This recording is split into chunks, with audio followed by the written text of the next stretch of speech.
All right, welcome to This Explainer. Today we're going to peel back the shiny, glossy layers of credit card rewards. You know exactly what I'm talking about. The points, the miles, the cashback, the whole shebang. We're looking past all that glitter to reveal the hidden mechanics that banks meticulously design. Mechanics that, frankly, are often working directly against you. So let's dive right in, because by the end of our time together, I promise you're going to look at that little piece of plastic in your wallet in a completely different light. Now, it's a totally fair question to ask, right? We all absolutely love the idea of free flights, discounted hotel rooms, and getting cash back on our everyday coffee runs. But let's just take a step back for a second and ask ourselves, are credit cards actually just handing out free money? Are these massive, multi-billion-dollar banks suddenly acting like charities?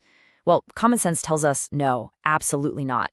Even after they dish out all those luxurious perks, the house always wins. They are still profiting massively off of us. So, Section 1, credit versus debit. Let's make sure we really understand the fundamental difference here. To understand how this whole system extracts profit, we really need to strip away the marketing jargon. Think about the basic difference between debit and credit. When you swipe a debit card at the grocery store, your bank account balance drops instantly, right? You're literally using your own money. But with credit, when you swipe that card, your bank account doesn't change by a single penny. Instead, what you're actually doing is taking out a fast, incredibly smooth loan from the bank. You're borrowing their money up to a certain limit, and you absolutely must pay it back.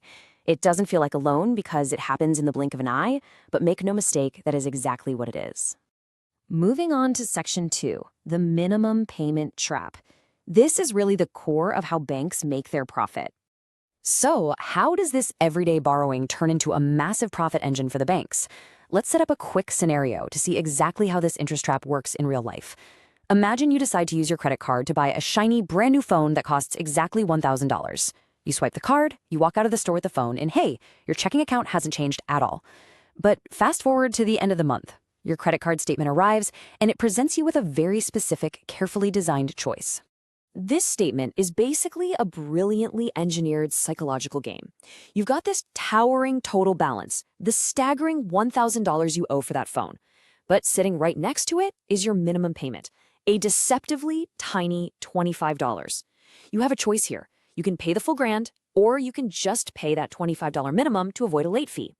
Now, to a lot of people, especially if money is tight that month, that $25 looks like a lifesaver. But actually, it's exactly the bait they are hoping you take. Because here's the absolute crucial part. What happens next? If you only pay that minimum, the remaining $975 becomes your rollover balance. Since you didn't pay in full, poof, your interest-free grace period vanishes entirely. The bank instantly starts piling high-yield interest on top of your debt every single day. You are now officially caught in the interest trap. It's a compounding cycle, where the longer you take to pay, the exponentially more expensive that phone becomes. The debt doesn't just sit there, it grows. It becomes a machine generating pure compounding profit for the bank. Now, if you think, oh, I'm immune to this, or that this only happens to a few people, get this, $1.2 trillion. This psychological minimum payment trap is so incredibly effective that in 2025, Americans are sitting on over $1.2 trillion in stuck credit card debt. That is an astronomical, almost unimaginable amount of money just caught in this rollover cycle. And here's the real kicker that slams the trap shut. This is not cheap debt. Not at all.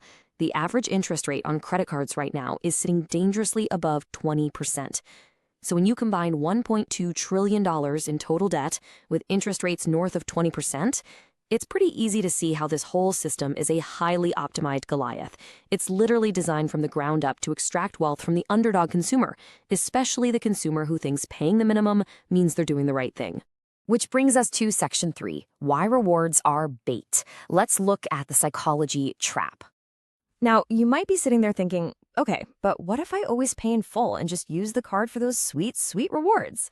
Well, the harsh reality is that those rewards are carefully engineered bait. They aren't handing them out to reward your good behavior. They're designed to alter your behavior. There's some really deep psychology to swiping plastic.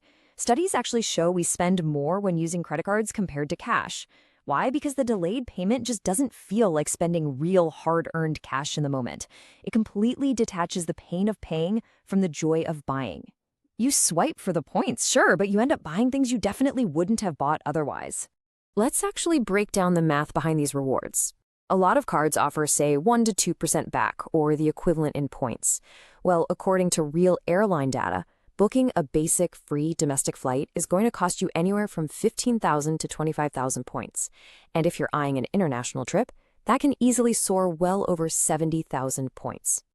So the true cost of that so-called free flight is pretty staggering when you think about it. To earn those points, you can't just buy groceries a couple of times. You literally have to spend tens of thousands of dollars. On top of that, the cards offering the best rewards usually hit you with high recurring annual membership fees just to keep the plastic in your wallet. And here's a totally hidden layer. Every single time you swipe, the bank charges the store a swipe fee. To survive, stores just raise their overall prices. So you, and honestly, even people paying in cash, are absorbing higher retail prices just to fund this massive rewards ecosystem. All right, let's look at Section 4, the credit score illusion. This is the trust rating trap. So if the debt is a trap and the rewards are just bait, why do we all keep playing the game? Well, it's the credit score. It's essentially this giant trust rating that dictates your modern financial life, your ability to get a car loan, rent an apartment, or sometimes, believe it or not, even secure a job. And there's this massive misconception out there that you need to treat your credit card like getting a high score in a video game, swiping constantly and borrowing huge amounts just to boost your rating. But actually, scratch that. It's a total myth. The reality is way simpler. To build a great credit score, you really just need to show that you can borrow responsibly. That means paying on time and never, ever maxing out your credit limit.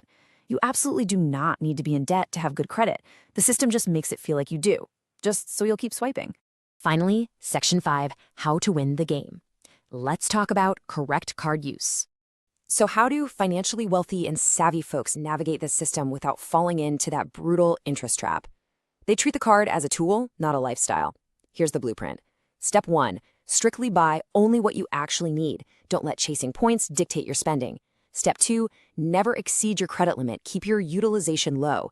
Step 3, and this is absolutely crucial to avoiding the interest trap we've been talking about, repay your balance in full and on time. Every single month. 0 rollovers, period.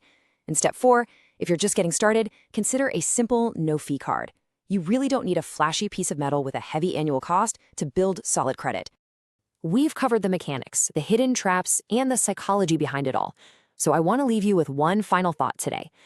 Think about the last time you walked through an airport or a mall or even checked out at a grocery store register and someone aggressively pressured you to sign up for a shiny new credit card. Ask yourself this. If these banks are spending millions of dollars to aggressively force these cards into your hands, do you really think they're giving you a gift? Thanks for joining me on this explainer, and remember to always stay in control of your spending.